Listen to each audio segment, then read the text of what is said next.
프랑스 통계청이 올해 2분기 말 기준 프랑스의 공공부채가 3조 4,163억 유로, 약 5,621조 원으로 국내 총생산 GDP 대비 115.6%에 달했다고 밝혔습니다. 이는 전분기보다 709억 유로, 약 116조 원 증가한 것으로 GDP 대비 비율은 1.7%포인트 상승했습니다.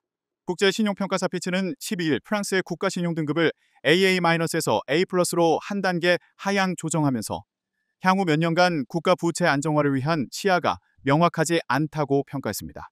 경제협력개발기구 OECD 수석 경제학자 알바로 페레이라는 23일 세계 경제 전망 중간 보고서를 발표하며 프랑스에 대해 향후 몇 년간 재정 관리에 매우 신중해야 한다고 경고했습니다.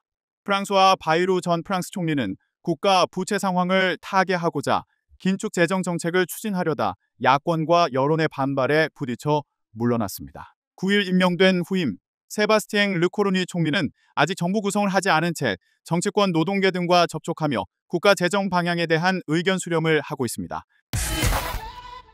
정부의 긴축 재정 방침에 성남 프랑스인들이 지난 10일에 이어 18일 거리로 쏟아져 나왔습니다. 이날 오후 2시 프랑스 수도 파리의 바스티유 광장엔 주요 노조가 주도한 대규모 집회가 열렸습니다. 수만 명은 좋게 돼 보이는 인원으로 교사, 학생, 약사, 철도, 의료 노동자, 공장 노동자, 문화계 종사자가 한 곳에 모였습니다. 이들은 각종 노조와 직군 각자의 정체성을 드러내는 색색의 깃발을 선두로 시민들은 바스티유 광장을 출발해 레피블리크 광장을 거쳐 나시옹 광장까지 행진했습니다. 마크롱 꺼져, 마크롱 탄핵 부자들에게 과세하라 등 에마뉴엘 마크롱 대통령과 정부의 과세 정책에 항의하는 손팻말들이 곳곳에서 눈에 띄었습니다. 문화계에 종사한다는 에스테르 씨도 페미니스트 동료들과 함께 거리에 나섰습니다. 그는 지난해 조기 총선에서 우리는 분명히 마크롱 대통령에게 반대한다는 뜻을 밝혔는데 전혀 상황이 달라지지 않았다며 정부는 점점 더 우경화되면서 경직되고 있다고 비판했습니다. 이어 항상 부자들을 우대하는 정부의 진절머리가 난다며 공공서비스를 수호하고 노동자의 권리를 지키기 위해 여기에 있다고 말했습니다. 강성 노조 노동총동맹 노조원이자 전략 컨설턴트라는 엘로아 29씨는 마크롱 대통령이 자신의 측근 세바스티엥 르코르니를 총리로 임명한 것에 불만을 표했습니다. 그는 이건 마치 마크롱 본인이 총리를 맡는 것과 마찬가지라며 우리가 오늘 여기 모인 건 새 정부에 반대하기 위해서이기도 하지만 동시에 마크롱 대통령이 지난 7, 8년간 시행해온 반사회적 정책에 반대하기 위해서라고 말했습니다. 자동차 공장에서 30년 넘게 일한 파트리스 씨는 정부에게선 아무것도 기대할 수 없다. 정부는 가장 가난한 사람들, 노동자들, 일하는 사람들의 주머니에서 빼앗아 가장 부유한 사람들에게 주고 있다고 비판했습니다. 프랑스 내무부는 이날 전국에서 700건의 시위가 발생해 총 50만 6천 명이 참여했다고 밝혔습니다. 집회를 주도한 강성노조 노동총동맹 CGT 은 참가자가 전국적으로 100만 명을 넘었다고 주장했습니다. 시위 과정에서 309명이 체포되고 134명이 구금됐으며 경찰과 헌병 26명이 부상을 입었습니다. 내무부는 이날 집회가 폭력 시위로 번지는 것을 막고 질서 유지를 하기 위해 전국에 8만 명 이상의 경찰과 헌병대를 배치했으며 곳곳에서 시위대와 크고 작은 충돌이 일어나 총 26명의 경찰관과 헌병이 다쳤습니다. 철도, 지하철 노동자들의 대거 파업으로 대중교통 운행의 차질이 빚어졌고 약국 80-90%가 문을 닫았습니다. 중고등학교 교직원 45%도 파업에 참여해 수십 개 학교가 전면 부분 봉쇄됐으며 시위 주변 상점들도 폭력 사태에 대비해 문을 닫는 등 도시 곳곳이 마비됐습니다. 세바스티엥 르코르니 신임 총리는 성명을 내고 시위대가 제기한 요구를 협의에 반영하겠다면서도 폭력은 용납할 수 없는 행위라며 불법엔 엄정 대응 방침을 밝혔습니다. 지금 프랑스에서 대규모 시위가 일어나고 있습니다. 왜 이런 시위가 일어나고 있는 겁니까? 예, 가장 큰 이유는 프랑스의 이 재정 적자가 계속 누적되면서 국가 부채가 엄청나게 쌓여가지고 이것 때문에 신용등급이 강등되고 그래서 프랑스 정부에서는 어쩔 수 없이 이 국가 부채를 줄이고 재정 적자를 줄이기 위해서 긴축 재정을 단행을 했습니다. 이것에 대해서 이제 노동자들이 반발을 하기 때문입니다. 그래서 지금 보면 이 대규모 파업이 예고가 됐는데 이 노조에서 요구하는 것은 바이로 전임 총리죠. 전임 총리가 이미 사퇴를 했는데 내각이 총사퇴를 했는데 이 전임 총리가 제시한 긴축 재정 예산안도 완전히 사라지게 하고요. 그다음에 세금 정의라고 해서 이제 부자 징수를 하자. 그다음에 연금 개혁을 하기로 했는데 연금 개혁도 백지화하고 그다음에 공공 서비스에다가 이제 국가 재정을 지원하고 연금과 임금을 오히려 인상해 달라는 것을 요구하는 것으로 대규모 파업을 단행하고 있습니다. 그런데 사실 프랑스의 지금 재정 상황이라든지 그다음에 국가 신용 등급 강등 이런 것을 감안했을 때 이런 요구사항을 들어주는 것은 거의 진짜 망국으로 가는 지름길이 아닌가 이렇게 보여지고 있는 상황입니다. 프랑스 정부가 벌써 몇 차례 무너지는 건지 굉장히 자주 보는 소식이 돼버렸는데요. 과거의 프랑스 하면은 독일과 프랑스 두 나라가 이후에 버팀목 역할을 해줬지 않습니까? 그런데 지금 보면은 소위 말하는 피그스 국가들, 포르투갈, 이탈리아, 그리스, 스페인 이렇게까지 상황이 안 좋아졌단 말이에요. 프랑스의 재정 상황이 이렇게까지 나빠진 배경은 뭡니까? 소위 말하는 이제 재정 중독이다라고 보기도 하고요. 재정 우위 현상이다라고 지금 경제학에서 정의를 하고 있습니다.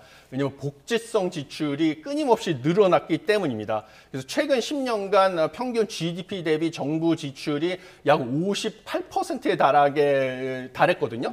근데 이 막대한 정부 지출 중 상당 부분이 복지 지출에 쓰이고 있습니다. 복지 지출 뭐냐면 연금, 건강보험, 실업수당 같은 것을 대규모로 지급을 해왔거든요. 그런데 한 번 늘어난 복지 지출 같은 경우는 쉽게 줄일 수가 없습니다. 줄이게 되면 뭐 줬다가 뺏는 게 어딨냐라고 하면서 이제 국민들의 대규모 반발을 불러일으키는 게 불가피하거든요. 그런데 문제는 국가 신용 등급이 강등이 되고 그다음에 프랑스의 국가 채무 GDP 대비 이제 국가 부채 비율이 막 113.9%에 이를 정도로 크게 늘어났는데 이게 어느 정도 규모냐면 유로존 국가들 중에서 그리스랑 이탈리아 다음으로 높은 수준이 되겠습니다. 이런 상황이 되다 보니까 국가 신용 등급도 강등이 되고 그래서 프랑스 정부도 어쩔 수 없이 긴축 재정을 단행할 수밖에 없는 것입니다. 그래서 전임 프랑스와 바이로 전 총리가 내세운 예산안에 따르면 공휴일을 2일 축소를 하고 연금도 동결하고 의료 예산을 감축해가지고 약 64조 원의 지출을 줄이는 예산을 내놨다가 국민들의 반발을 사고 내각이 총사퇴하는 이런 결말을 맞게 된 것입니다. 네, 국채금리가 이탈리아 수준까지 올랐는데 왜 국채금리가 이렇게까지 오른 겁니까? 왜냐하면 프랑스의 국가 신용도, 재정 건전성에 대해서 투자자들이 이제 의구심을 갖기 시작했기 때문입니다. 지금 이탈리아 같은 경우는 아까 말씀드린 것처럼 GDP 대비 국가 부채 비율이 137%에 달하는 나라로 유로존에서 대표적인 재정 문제아 국가거든요. 그런데 이 10년 만기 국채 금리가 3.5%인데 프랑스가 9월 9일 기준으로 3.46%로 가까운 수준까지 치달았습니다. 이것은 프랑스의 국가 신용도에 대해서 외국인 투자자들이 이탈리아 수준으로 상당히 우려스럽다라고 보고 있는 것이고요. 그 우려스럽다고 보는 가장 큰 이유는 긴축 재정이 불가피함에도 불구하고 노조와 야당의 반발로 인해서 계속 내각이 총사퇴하면서 긴축 재정은 점점 더 어려워지고 있는 상황을 반영하고 있다. 이렇게 보시면 되겠습니다. 지금 자료를 찾아보니까 국가의 부도 위험 이쪽에 투자를 하는 프랑스의 CDS 프리미엄 이것도 굉장히 많이 올랐네요. 이런 상황들 위험한 상황을 말해주는 것 같습니다. 자, 조금 전에 유로존 가운데서 국가 채무 비율이 프랑스가 가장 빠르게 높아지고 있다 말씀을 해주셨는데 OECD로 봤을 때는 우리나라가 가장 빠르게 높아지고 있거든요. 우리에게 시사한 점은 없습니까? 우리에게 시사하는 점 상당히 많이 있습니다. 왜냐하면 최근에 정부가 발표한 2026년 예산안, 그 다음에 정부가 발표한 이제 장기 이제 국가 재정 전망 이런 것들을 제가 봤을 때요. 2026년 한국의 관리 재정 수지 적자의 GDP 대비 비율이 4%입니다. 근데 유럽 연합에서는 3%를 권장하고 있죠. 그래서 이것도 일단 우리나라는 오버되는 상황이고요. 그다음에 일반 정부 부채와는 다른 개념이지만 국가 채무의 GDP 대비 비율 같은 경우도 2055년 지금부터 이제 30년 뒤에는 GDP의 126.3%가 될 것이라고 이제 장기 전망에는 나와 있습니다. 이것은 지금 프랑스보다도 안 좋은 상황이 치닫고 있는데 우리도 이렇게 안 좋은 상황으로 가고 있는 이유는 사실은 인구 구조가 급격하게 변하면서 고령자들에게 들어가는 건강보험 지출이라든지 연금 지출 이런 데 들어가는 의무 지출이 급격하게 늘어나고 있기 때문입니다. 근데 이 의무 지출이라는 것은 법에 의해서 자동적으로 나가는 지출이다 보니까 법을 바꾸지 않으면 고칠 수가 없고요. 법을 바꾸려면 당연히 또 국회에서의 반발, 그다음에 국민들의 반발이 엄청나게 커질 수밖에 없습니다. 그렇기 때문에 프랑스 같은 상황, 걷잡을 수 없는 상황을 막기 위해서는 지금이라도 뭐 정부와 정치권이 결단을 해가지고 의무 업무 지출을 구조 조정을 하고 그다음에 세원을 발굴해서 증세를 하는 것. 이것이 미래 세대 예. 부담을 줄이는 방법이 될 수밖에 없다라고 보고 있습니다. 한번 재정을 이렇게 활발하게 쓰고 중독이 되기 시작하면은 이거 되돌리는 거 굉장히 어렵죠. 그렇기 때문에 지금은 재정 지출에 대해서 많은 고민을 해야 될 때가 아닌가 싶습니다.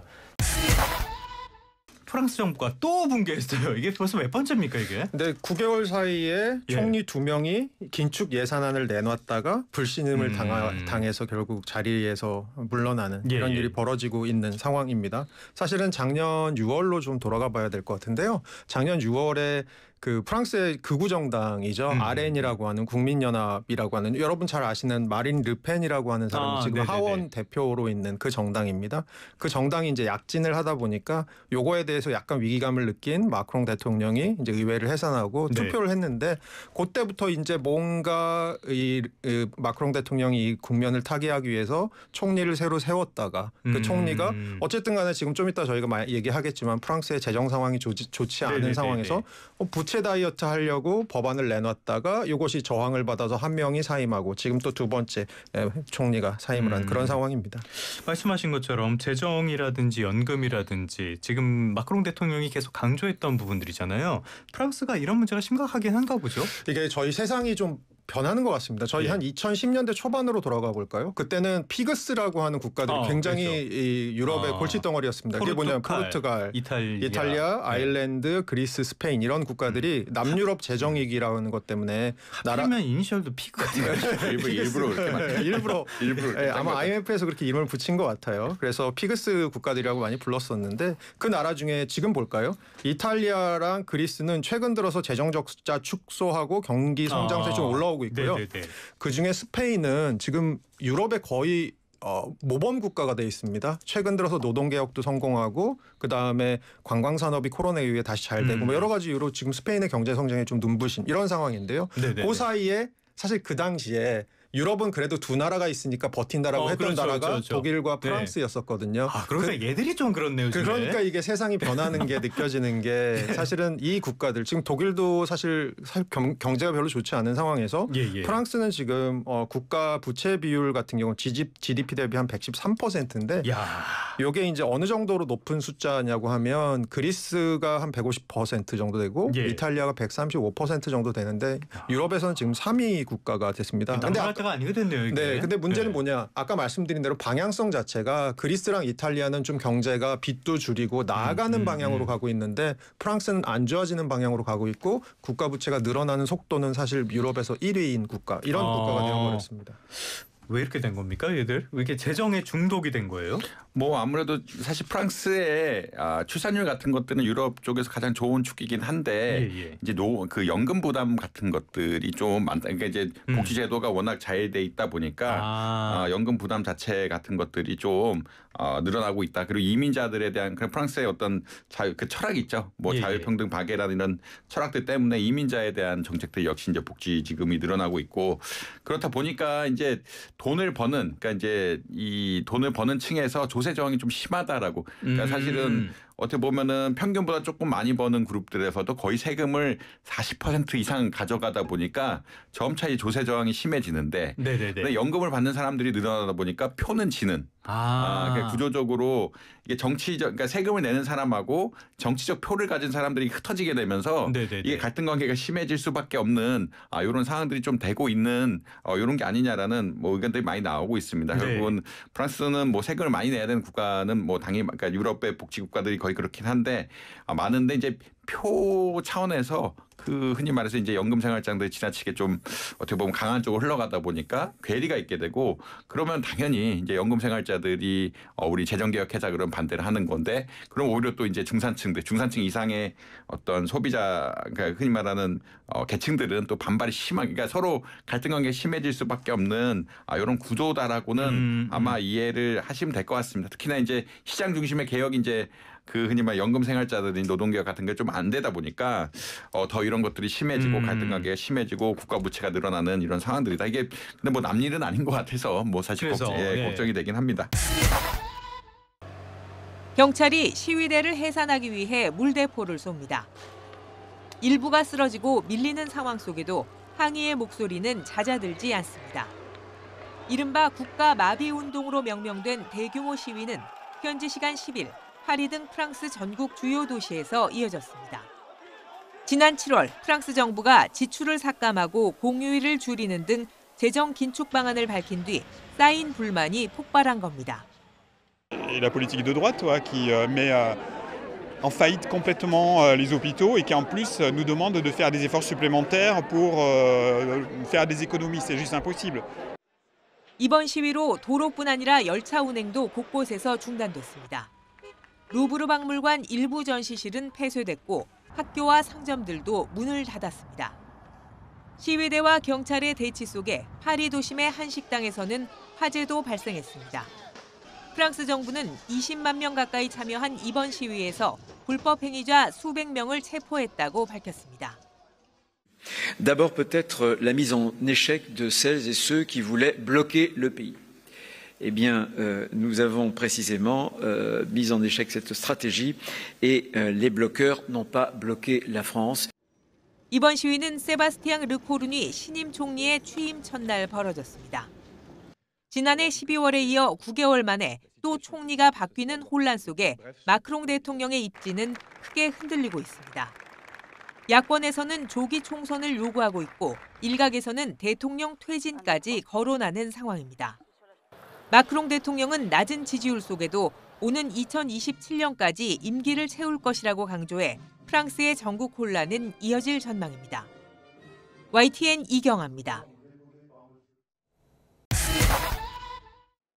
프랑스와 바이루 프랑스 정부가 의회 불신임 결정에 따라 사퇴하면서 금융시장에도 충격을 주고 있습니다.